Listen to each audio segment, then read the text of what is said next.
University education has always been about communicating, transmitting to students what faculty and administrators believe to be the most important data through lectures and textbooks, and then testing to ensure it is sinking in.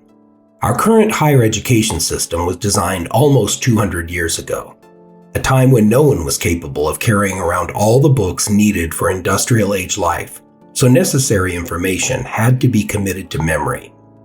Today, university facilities may look newer, and the processes may have improved a bit. But after 2 centuries, the fundamentals of university education are largely unchanged. Even if we still needed to memorize vast amounts of data, we don't because of the internet.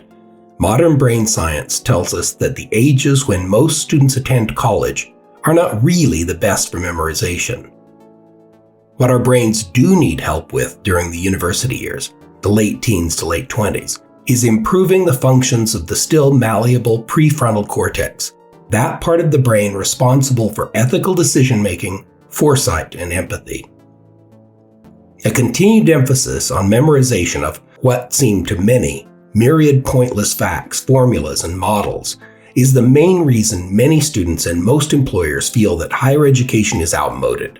In fact, employers explicitly ask for more prefrontal cortex skills.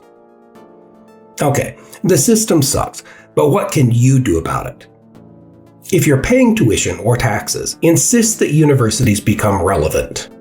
And the secret weapon, if you're a student, don't take courses or enroll in programs that are mostly exam-based. Enroll in classes and programs that are about doing.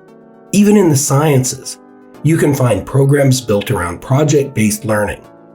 Those will enrich the functions of your prefrontal cortex and give you even more lasting knowledge in the subject area. In most cases, a test-based course is a sure sign that an instructor would rather talk at you than work with you.